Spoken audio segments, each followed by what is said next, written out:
Hey, hello everyone. You're welcome to another edition of FamilyWorth. It's a special program today. FamilyWorth is a non-for-profit organization where we're really trying to shed light on the value of the family unit.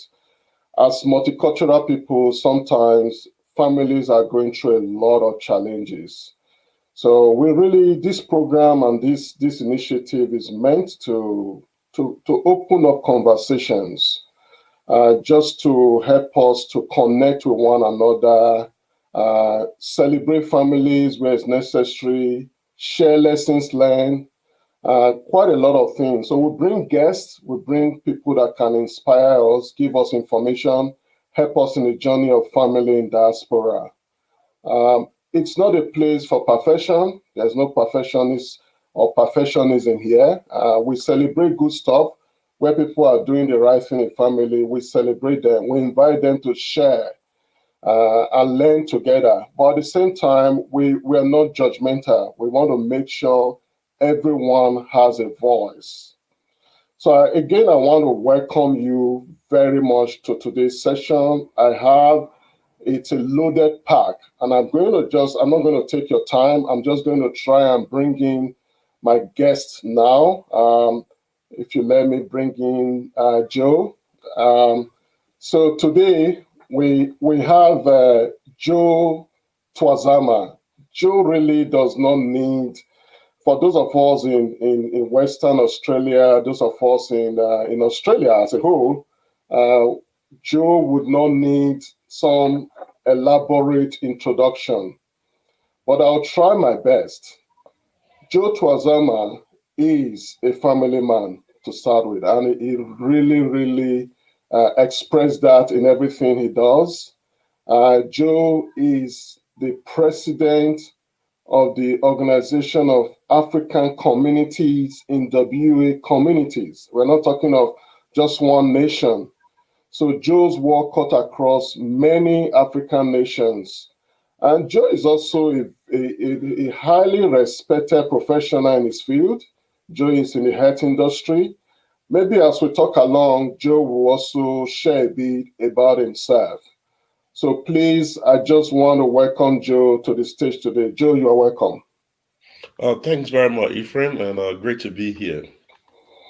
Thank you so much, Joe. So, Joe, this session it's actually conversational. So I'm hoping that people already, I can see a few people are connected with us. Please, if you are out there, let us know you are there. We really like people to connect with us. We'll rather take your comments and questions rather than we trying to put our thoughts across regularly. But Joe has a few things to share with us today. Joe, let me just quickly bring you in here. In terms of the family Africans as a whole, can you just tell us a little bit about OAC? You do a great job there. I don't want to reduce the high value of what you do in the community, Joe. So can you just tell us a few things about OAC, the history, where it cuts across, and in the process, you can tell us about the great job you do in the community, Joe. Thanks, Ephraim. First of all, I would like to congratulate you for this beautiful book. I've been reading it since I got a copy, and I think it cut across some of those very things that we are discussing as people from Africa. It's great also for what you're doing with our community. We want to see more Africans getting involved and giving back to our community. So the Organization of African Communities, OACWA, is the umbrella body for the WA African communities. And what OAC stands for is to present a united front to the government and people of Western Australia on issues that are African affairs.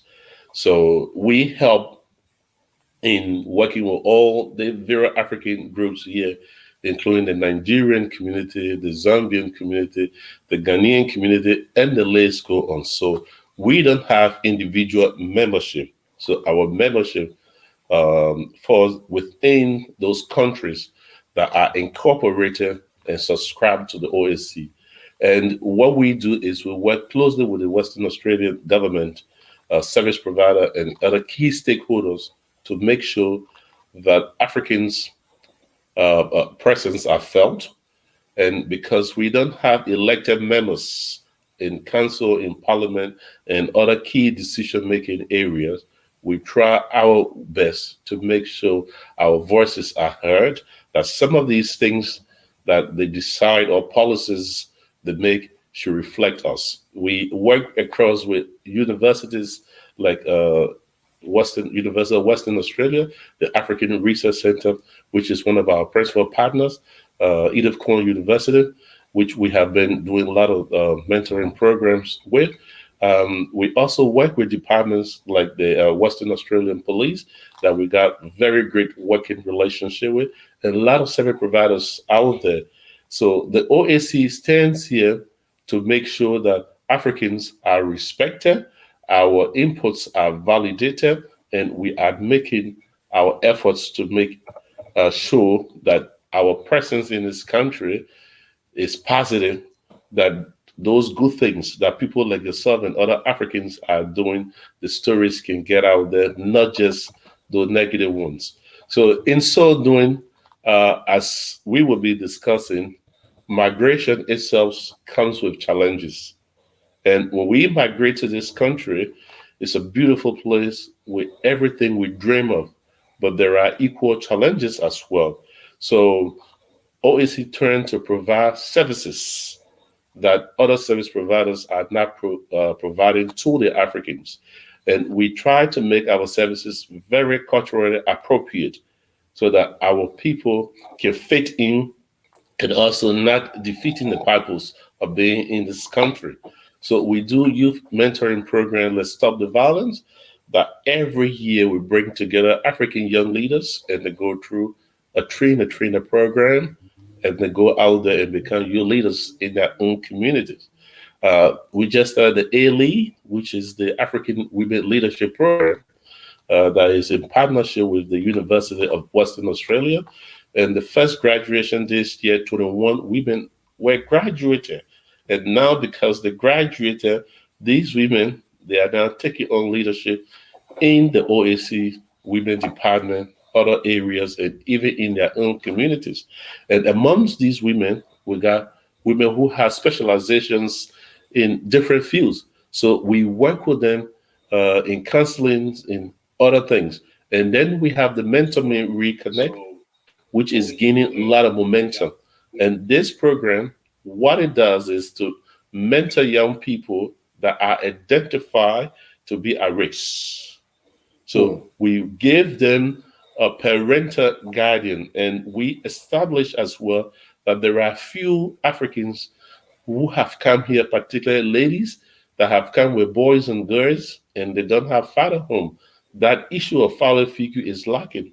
There are also Africans who have come here with the family that is complete. They got father, they got mother. That the cultural differences also creates a problem, and the father doesn't know how to handle those issues. So, as a community, because in Africa it takes the village to raise a child, so we get these mentors, we build their capacity, and we work with these young people. So these are some of the things OAC have been involved with. During the COVID, we started giving food out. So international students and Africans who have lost their job, 2 days a week, they go down to Yoakum, 225B Flinders Street. We got a small place there from the city of Sterling. They can collect fruits and veggies. They can collect dry food. So we partner with Osaghae that gave us food. We also partner with Food Bank that we buy food from them, and they gave us some food as well. And we received the Lottery West funding to be able to help international students and other people on temporary visas who have lost their jobs during the COVID that need assistance. So if you are listening and you are a student that have had issues during the COVID, if you are on some sort of visa here that you have had issues during the COVID, just go onto the website, call, and we can help you to pay your bills. We can help you to pay part rent. If you need textbooks, these are things that we are doing at the moment. So thank you for having me, Ephraim. Let's get into what we are here to discuss, which is Indeed. close to my heart, family. And I will turn it over to you. Thanks very much. Thank you, Joe. I mean, it just goes to show how much you do, because you could have taken the whole 1 hour to talk about Yeah. the great stuff that OAC is really doing in the view. I'm part of the testimony for that. But Joe, like you said, I mean, you already touched on a few things that we're going to be discussing today.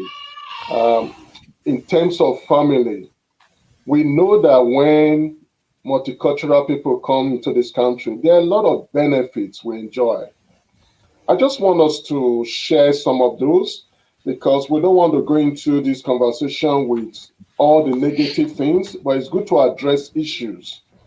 So, Joe, can we just share a little bit of, from your own point of as a leader, and having also come over yourself, what are some of the few things that multicultural people enjoy in this country? We want to use Australia as an example, but maybe other countries are like that, Joe. So, what are some of the key aspects? Maybe about 3 or 4 of them you can just quickly mention.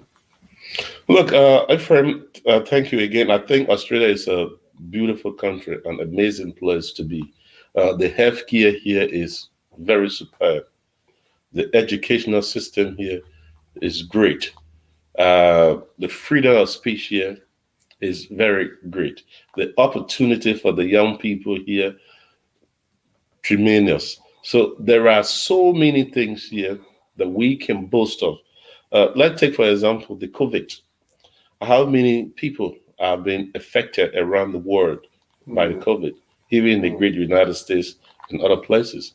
But to have a country like this where the government can even hand out mm, resources to people to help them in this difficult time, not too many countries are doing it.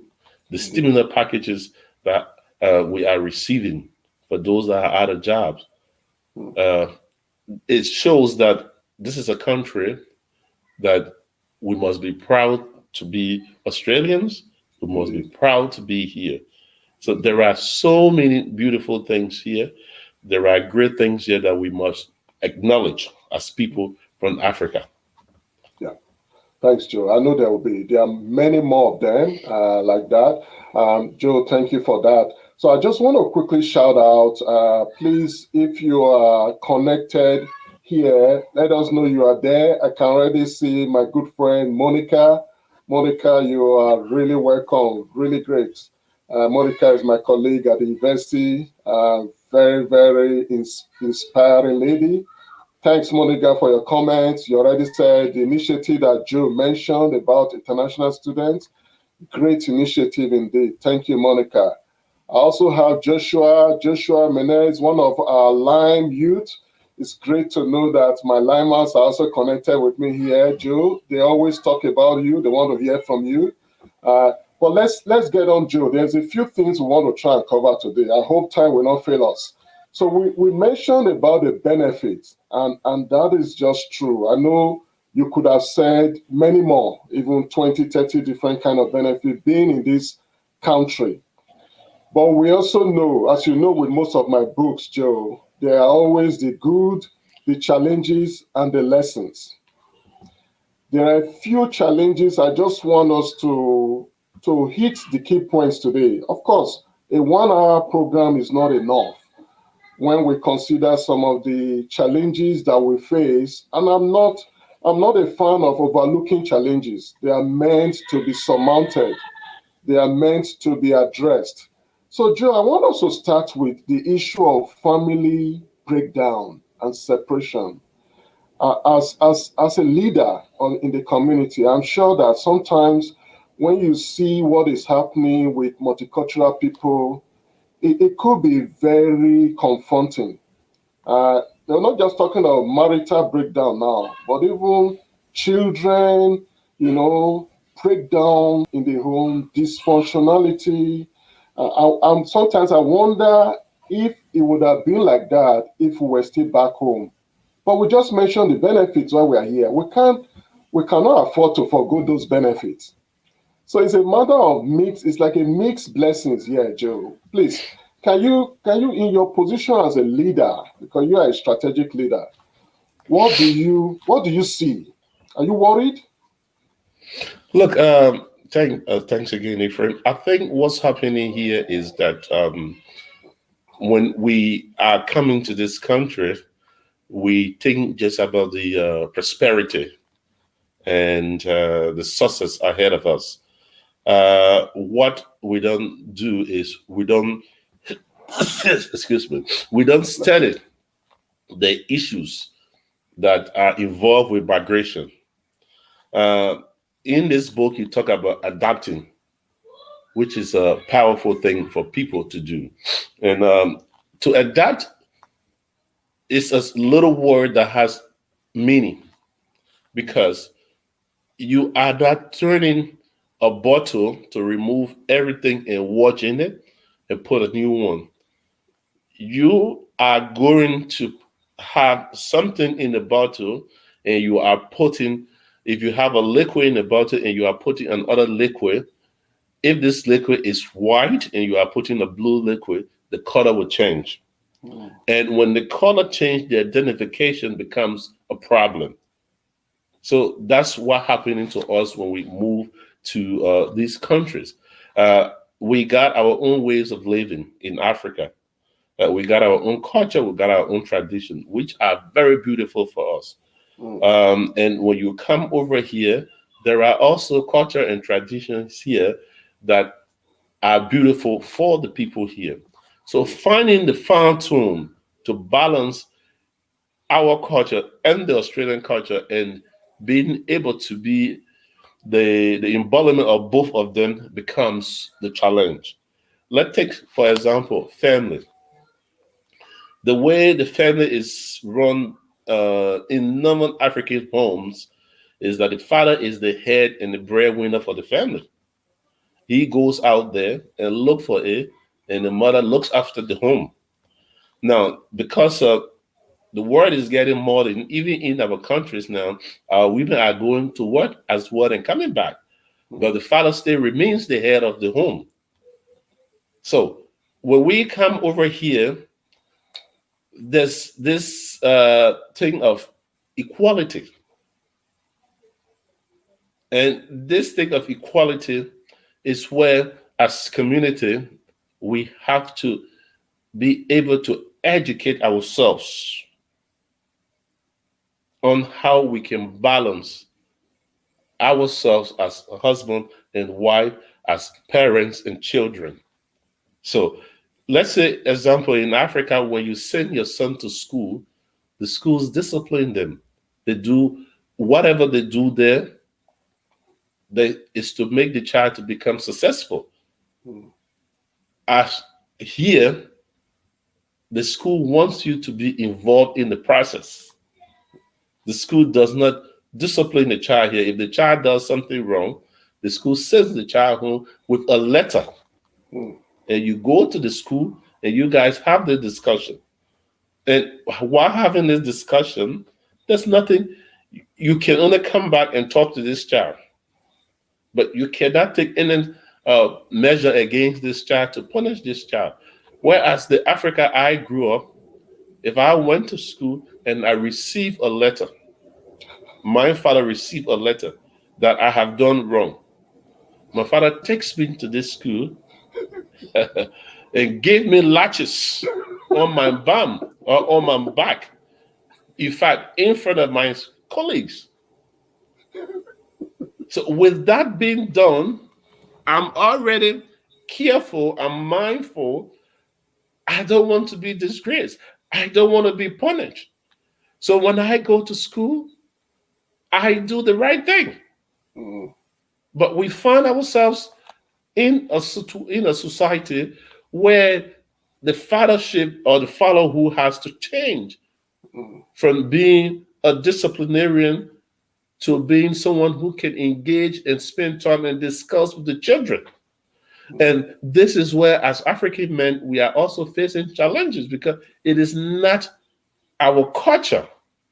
That's what I talk about, putting two different liquids together in the same bottle. It is not our culture to sit with our boys' children, our girls' children, and have discussion with them on a regular basis on what they are doing that you think is right or is wrong. So these are things that we need to adapt. Okay, now it is not our culture that when you are coming home, your wife is going, she's sleeping there. All these things are not our culture. So when we come over here, we got challenges. Our grandparents are home in Africa who look after us. They tell us stories. So what have become the role of the parents here is actually the role of the grandparents in Africa, that they sit with the grandchildren, they tell them story, they tell them parables, they explain things to them. That's been the role of the grandparents. But unfortunately here, most of us don't have grandparents here. So that role, there's nobody to play that role. You see, and even when we have grandparents here, most of the kids don't understand the grandparents because of if the kids grew up here, they speak English. They don't speak their local language. Maybe the grandparent does not speak English. So these are challenges that we are faced with. And because of these challenges, we are having breakdowns in family. We are having parents are getting frustrated with the children. Men are feeling that they have lost their dignity. So it's too much going on.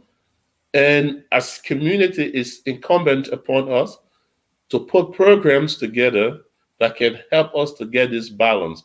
And once we can get this balance, things can be better for us. Indeed, Joe. I know we'll talk about some of those very exciting and value-adding programs that you are leading with OAC. Joe, we're really having quite some engagement today. I just want to go back to some of these comments because they really bringing it there for us to respond to. Like I said earlier on, Monica is just acknowledging the excellent work that you guys do with supporting international students. Joe, that is remarkable. Well done. Thanks, Monica. We have Frank, Brooklyn, and Tammy here. They really brought something which we're going to talk about, Joe, so they've really helped me here. Hi, Joe. Any plans of prison visitations to our Black brothers and sisters locked away? Please, can you see how to help them integrate back into the community? Brooklyn and Tammy does not know that, Joe, you are already passionately pursuing this. So please tell them, not just only Brooklyn and Tammy. Thank you, Brooklyn and Tammy. I think incarceration rate for African might not be too high as compared to the Aboriginal. But looking at our population here, we are getting well represented in the prison system gradually. And it is alarming because most of the young men who came here 10 years ago, when they were 9 years old, when they were 8 years old, when they were 10 years old, they've grown up now to be in that very, very sensitive teenage between that adulthood and boyhood, that they are in a very energetic position with drives and other things to do, a lot of things, and they are thinking quicker. They are not controlling their emotions. And these young men feel like they are Australians, they should be treated fairly. And sometimes, unfortunately, they get carried away by emotions, and they get involved into problems. And when they get involved into problems, there are lack of support there for them, and they go to prison. So being Africans, again, with our family dynamics, where we think when a boy child is involved in drugs or he goes to prison, he has brought disgrace to the family, and the family turn to distance themselves from them. It's also a big issue. There are a big issue. There are a lot of African young men and women in prison who don't get visitation from the parents. Wow. Because the parents feel that they have brought shame to the family. Wow. And when you are incarcerated for that long time, when you come out, you need someone to guide you. Because there are two things. Either you regret the situation or you become accustomed to the place. And when you become accustomed to this place, that's where you re-offend and go back to prison. So we got the Mentally Reconnect program that we have just introduced. We first of all try to establish the basis of these problems, and we notice that most of these issues starts in the secondary schools. It's where the young people turn to form friends. They go out to the bus station, they go to the city after school, and some of the friends might be too influential for them and lead them to trouble. So we are doing the Mentally Reconnect with these young people. We are working closely with the police. Today, with Jessica. I spent the whole day with Jess, who is from the W Police Community Engagement, and we have a few mentees coming in today. We talk to them, and next week, Saturday, Jess and I will be together again, talking to a couple of young Africans that have been referred to us. And we will also be talking to the police station, Rabuka Police, hopefully on Friday morning, that they can refer these young people to us while they've been monitored for us to be able to mentor them. And when you talk to these young people, you realize that there's a need to be able to talk to these young people because what we telling them, they have never heard it before. So there's a need for that. So the Mentally Reconnect, we are now training people who will be going to the prisons. Every fortnight we go there and talk to the African young men and women there to help them to reintegrate. And when they come out of prison, we also help them to get on their feet. Because of confidentiality, I will not be stating names here. At the moment, we got few young Africans and even adult Africans who have been incarcerated. And when they came out, we have been working with them to find jobs. And if they need skills development to be able to get this job, we pay for the trainings for them. So these are the things we are doing. We hope we can get more resources to be able to start doing these things. Also, some of the issues we are facing in our community, Ephraim, is the drugs and alcohol. Drugs and alcohol have become a kind of a consolidation to the young people when they want to do things out of the way. So in recent time, young people have been organizing events around and they get these young girls to go over. And I think according to what we are hearing from these young people, they put drugs into the drinks and these young girls drink it and they go unconscious and they can take advantage of them. And these are things that the police have started investigating, and some young people have been charged for that at the moment. And our role as OSC is to be able to support the victims, because it's important that we support these young women who have been abused so that they don't get frustrated, because some of them come from very sensitive cultural background that they cannot discuss this issue with their parents. So these are the things we are doing with the Mentally Reconnect program at the moment. But there are few young people in prison here from the African background, even adults as well.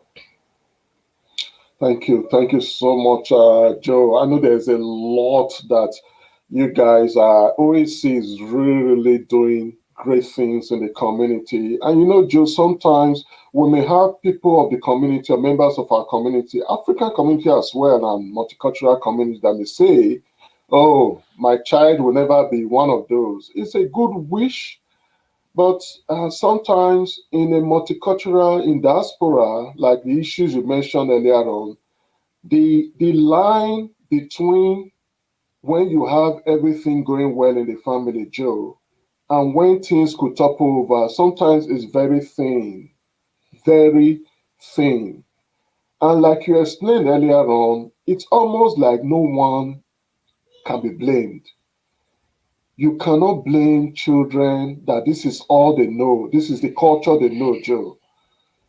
You cannot blame parents who are trying to do all they can to put their children in line, but in the process, some parents have ended up in prison as well, or in jail, or in having records against their name because you are trying to do it the African way, or the Indian way, or the Chinese way, or the multicultural way.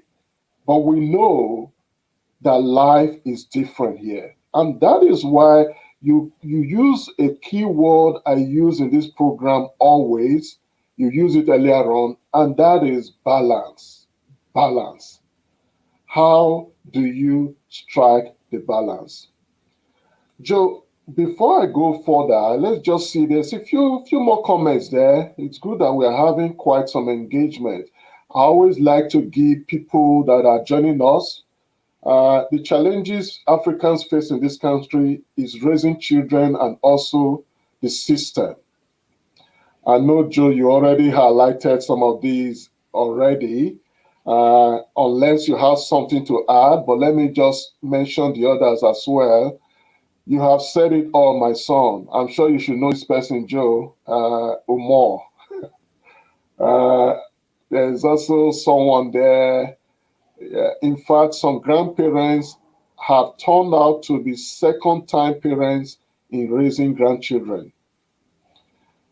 These are serious issues. And then my friend Elima Joshua is just saying hello. So Joe, can you try and revisit that issue of balance? Because I really think that it's a big challenge as a leader in the community. And this cuts across all professional or class categories, Joe. You mentioned the issue of drugs and alcohol just now. I mean, it doesn't matter. Sometimes it's even those that have spending money that can go to hard drugs. And unfortunately, we begin to have multicultural people really, really getting deep into illicit drugs. So, Joe, how do we, because I'm beginning to switch to solution mind. Remember our topic. We did mention the whole issue of how do we, let me just flag that again so people can see. Oh, sorry, that's not the one. That's for next week. Uh, how do we create hope for all? How do we get the balance, Joe? Look, I think I want to say thanks to the lady who made that comment. The system has to be revisited. And in so doing, Africans, we have to work hard because at this moment, we don't have any representation in any elected position, especially for these states and in other decision-making area. So the system is built to suit those who are here or who were here, we came, we met. But the system has not been amended to accommodate us or to accommodate a multicultural Australia. And that's an issue. That's an issue. You cannot write my story for me when I felt the pain, I felt the emotion, I had experienced it. And what I'm trying to say is legislatures that will, policies that will impact us as people, we must be fully involved. Because what works for the Asian might not work for the Africans.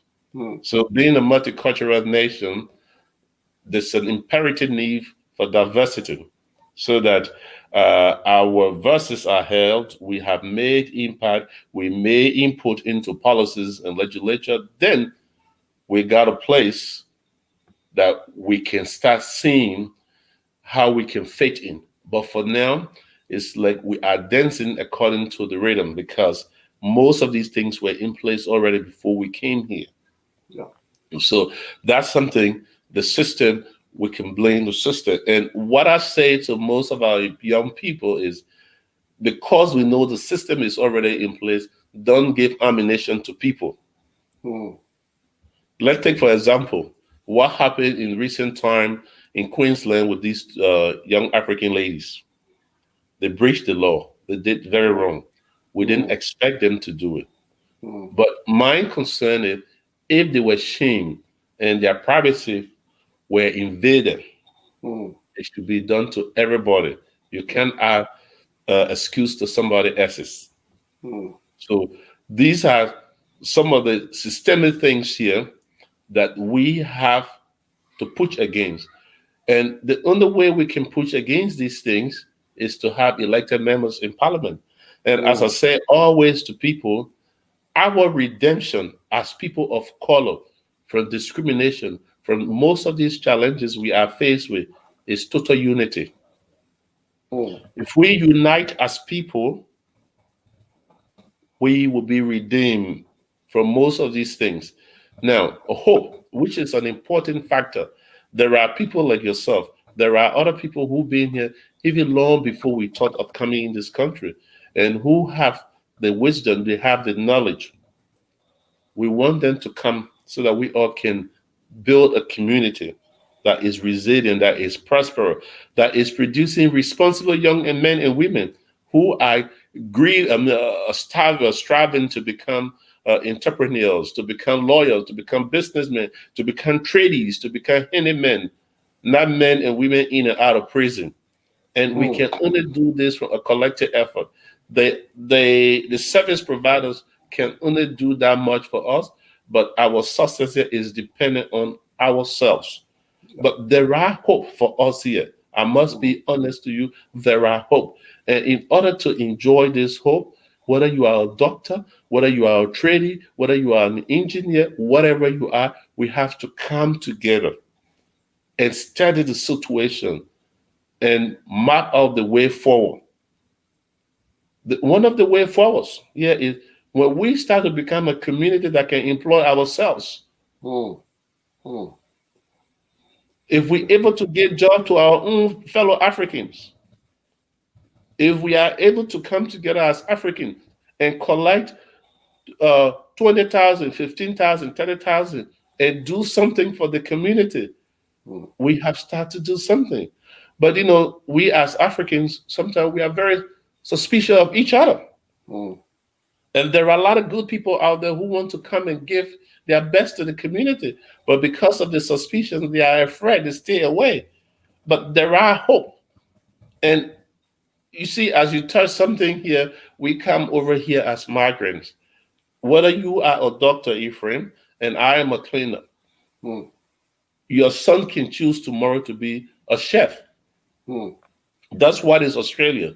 All you need to do is to support him in that process. And me being a cleaner, my son can decide to be an engineer. And my engineer son can marry to a doctor's daughter. So there are some African things, ideology as well, that we need to let go if we want to succeed here. Like this whole ideology, like many of the time we think that being a tradie, being a plumber, being a carpenter, being a builder is not something that you want your child to do. But I want my son to be a tradie and be able to feed himself, his family, instead of wanting to be an engineer and he cannot do it, then he drops from school and he becomes a criminal. So we need to also learn how to support our children and also listen to them. So the system is there, but we need to listen to them. We need to support them. We need to make them to enjoy the opportunities that we talked about earlier. So there are hope. I'm sure in the next few years, we will start having Africans elected to council, to parliament. We will start having African CEO, African directors in a decision-making area that can put our agenda across. Wow. Joe, you said a lot there. Thank you so much. It's like you're just hitting the key points. You mentioned we need to take our own success into our hands, Joe. That has been one of my cry recently as well. You know, I also lead in the community, but increasingly I'm beginning to get a kind of urgency, Joe, that we need to make way for ourselves. Do you know that many multicultural people are naturally entrepreneurs, but we come here, we just lose our competitive advantages. And you mentioned that something earlier on about the system. It's high time we stop blaming the system fully because, Joe, to an extent, I know this is not a political platform, but sometimes the system will not give you what you deserve. We have to start working together, collaborating together, cooperating together. And you mentioned it all to really begin to make a better future and hope for the next generation. Thank you so much, Joe. Those were some very big points you made there. We're still having quite some good engagement. I really, really want to appreciate Umar. Jeez, really, really be engaged. This is a problem I'm facing with my grandson. I know we don't want to be specific, but that's not still specific. So let's go on. Spending all this money sending him to a private school, he's telling me he wants to be a builder. Ha ha ha ha ha. Joe, I think I'll let This you is take that, exactly Joe. what I was saying here now. Exactly. A builder. Do you know how much a builder gets? Oh, I know builders that make money than other professionals. And being a tradie, you never go out of job. You always have contracts. You always have money.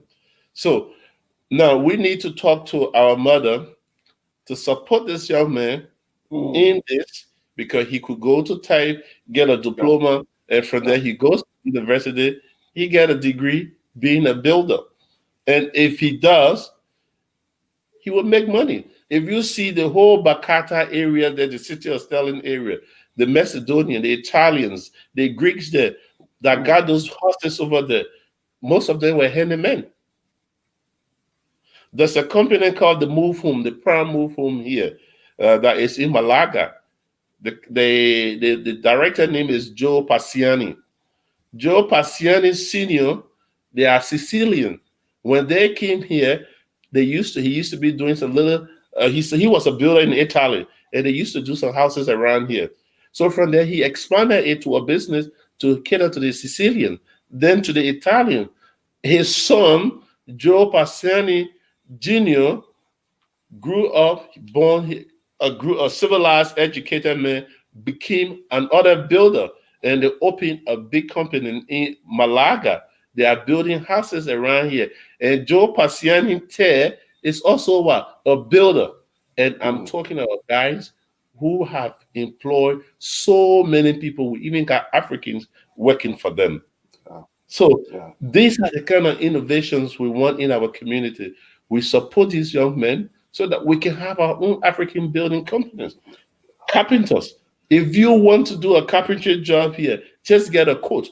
You are astonished. I got a quote for an afrisco that I could do myself for $6,000. Luckily, there's an African boy here who is a builder and he's a carpenter. I got in touch with him and he did it for me for $1,000. And he said, because it's a community thing, I will give back to the community. So if our community wants to succeed, we need all these people in our community so that some of our resources can stay within. Yeah, I think Joe, the words you just, that's why I really appreciate the comment from our sister. It's a very good one. It's really It's as if, Joe, this was meant to be said today. Do you know, Joe, I spent years in the oil and gas industry here. And especially when you are working in an area where there is hands-on experience required. These same builders that our sister is mentioning here, the same carpenters, were the bosses at site.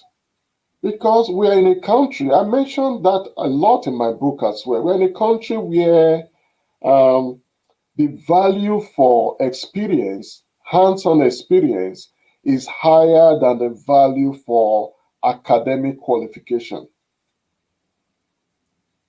especially in heavy-duty industries. Of course, Joe, I know you are not saying that everyone should not aspire to be, people should not aspire to be doctors, engineers, lawyers.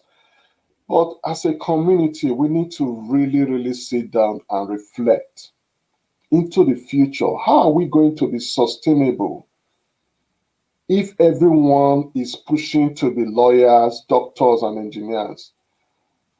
And when you look around, Joe, I mean, our friend too has been, we know in the professional space, how we are turning out a lot of graduates without job. So we need to think of a future that really is sustainable. Again, we are not saying, and I know that's the same Joe's mind as well, we're not saying it's bad to be a doctor, an engineer, an astronaut, a physicist. You can be all those. But hey, we also need to give opportunity for our people to spread and diversify. And like Joe said, we need to start having builders that are Africans. We need to start having Africans that are tradies. When next I need somebody to do my pipe or something, I want to be able to get into the directory and call an African, Joe. So now we are looking at even doing a business directory for most of the African businesses here moving forward. These are things that we are looking at. As I told you, we are building an OAC radio station in York, which will start working in a few weeks from now. These are some of the things we will be focusing on. Like, there are a lot of Nigerian doctors here who got their own practices. And we want to know them. We want our people to go to them because they can share some sensitive information with them without fear. Look, being a tradie or doing other things that are not office job, they are so important to us. Your friend Risha saw me the other day at Red Cross in Perth, the head office there, the blood bank there. He saw this man on his mat and lying down on one of the big fridge there. And when I heard him, then I lifted one. I said, "Oh, Richard." Then he said, "I saw this person and I decided to call." He was dismissed to see his president lying down on the fridge. And that's what I do for living. And that is something that cannot keep me out of job. Because here in this country, we don't have a lot of manufacturing here. Most of the things are done in China. So if you learn engineering here and you don't have the hands-on skills, it takes you very long to get a job. Even if you get one in the office, you're not going to make money when you have the practical skills, where you can go there and solve those problems yourself. So sometimes the white collar job is good. We need to have people who are doing white collar jobs in our community, but let's respect the tradies as well. If our children feel passionate about something, let's give them the opportunity, because that's the only way we can build a better community here. Look, I know we're running out of time. Let me just tell you something very quick. One thing that we are working on now is how you got a Malaga market that opens a Friday, Saturday, and Sunday. We are thinking that in the next 5 years, we should have an African market here where it can open Friday, Saturday, and Sunday. People will come from local, rural W and all over to go to that African market every weekend and eat African food, buy African prints, see other African things. Our food, exceptional food we eat in Africa. And I'm sure our fellow Australians will like to enjoy it. But why is it that when an African restaurant is open right here, it doesn't succeed? Mm. We need to start being nationalistic. We need to start promoting ourselves. We are eating Indian food all here. We are eating Chinese food all here. These are the things when we start doing, then our lives matter. Then we can stay and say the Black lives matter. Indeed, Joe. Indeed. So, thanks for having me, friend. It was great. No, I think Catch up Joe, again. it looks like we couldn't even. I mean, I had some notes, but we couldn't even get halfway, Joe. But we had quite some good engagement today. I'll still come back to people that are really connected with us. I think we had up to a few people staying with us all the way, which is really, really remarkable. But I just wanted to quickly flag a few things, Joe, as we begin to round up. I know that we Joe already spoke so much about himself, but I just want to flag it, guys. This is somebody that you need. I know he doesn't need introduction to many people. He's unassuming. Joe is a humble person. That is why I really connect with him. But that's Joe there with our police commissioner and the premier himself. Like I said earlier on, he's a family man. Look at the picture with the youth as well. So he cuts across. He can reach those in parliament when he wants to, and he can also fellowship with our youth, our young ones. He's very passionate for empowerment. So that is the kind of person Joe is. And it's really a privilege that we're able to secure Joe's time today, because I know that he's a busy man. But before we go on, can I just also use this opportunity, Joe, to remind our viewers that next week, obviously, I think Joe did not finish his job today. So I think I'm going to find time again, look at his diary, and bring Joe back to talk more.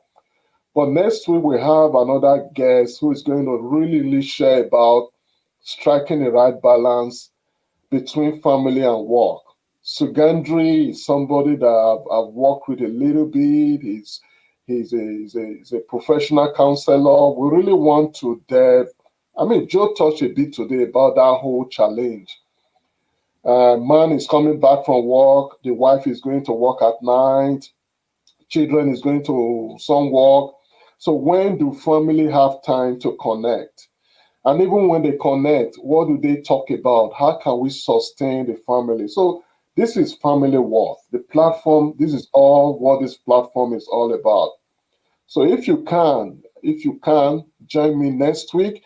I'll be here again with Sugandri. Sugandri is really doing great stuff out there. Joe mentioned earlier on about this book. I just want to flag it. This is not a platform. We are not overselling. But this is my latest book. I poured my heart into it. No surprise that it's been on bestseller list on Amazon for a while now. Of course, it doesn't mean that I've sold millions, but it is worth a read. If you want to check it out, take time, check it out. It's on Amazon, the ebook. There's also audiobook. Joe did mention a few about it earlier on. So I just want to once again really thank everyone that has connected with us today. If you are still there, I just want to give you a shout out. Joshua Malima, very smart technical guy. I'm sure you've seen and heard from Joe today. We talk about him a lot in line already. We also have Monica that was with us, doing great stuff there. Brooklyn and Temi, thank you for your questions earlier on. I really want to thank Umar. You really contributed to this discussion today. Thank you so much for your engagement. And finally, I think we had Grace joining us later on. Grace, thank you for being with us. Joe, any last parting word? You know, when people come to hear presidents, they always want one parting word, one big word that they can take away.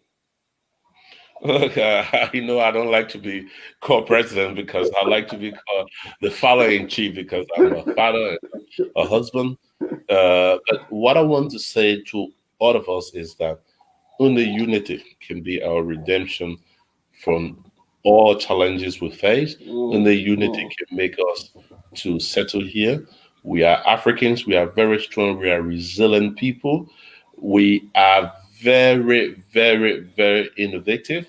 And believe me, when we put our collective innovations together, we will build a community that we will show to our fellow Australians that we are here to stay. We cannot be here and be living like we stay in Africa. That's something that is giving us a lot of problem. So we need you on board. Please come. Let's build together a resilient and vibrant community. It's not about your status as a engineer, lawyer, doctor, your personal life. It's about looking at the future generation because you can be well settled today. Your children can be in some of the best schools, but if they are walking in the city where my son is, and my son does something wrong, a black child has done something wrong, they will all be haunted. So we need to understand this, and there are a lot of hopes in this country for us. Thanks very much, Ephraim. No worries. Thank you so much, Joe. I'm the one to thank you. And Joe, today you've really brought a dimension to this platform. FamilyWorth has its point of reference, and I'm very vocal about that. It's good to be upfront. There's no need to be shady about this. FamilyWorth, the point of reference is a Christian worldview, but we always make it clear that we know and we believe, we acknowledge that there are other worldviews. We need to give respect to people in the community. Yes, I have my value, I have my view, but there are other views. So FamilyWorth has chosen, despite a community-focused organization, but we've chosen our point of reference because we're going to be talking about quite some challenging topics. And Joe, if you don't have a point of reference, it could get out of hand. So, but at the same time, we do everything respectfully. And thankfully, Joe, I know you are also a man of faith and value. We always like to end up with some kind of prayer. Joe, if you don't want to, don't worry. Just because this is is grounded and founded in that view. Lord, thank you for this time. Thank you for Joe. Thank you for the leader you made him to be. Thank you for strength. I really pray that you continue to strengthen him. You still have a lot to do with his life. Protect him and his family. And Lord, we discussed quite some challenging topics today. We need your help. We ask for your help. We ask for your grace. We ask for protection. We ask that you continue to bless Australia, bless OAC, bless FamilyWorth, bless the community, and bless the family. Thank you, Lord, because we pray this in Jesus' name. Amen. Amen. Thank you so much, Joe. Thank you. I'm so grateful. Very Thank nice you for being with us. For this book. Thanks. Okay then. Thank you. Bye-bye. Thank you, Joe. Bye-bye.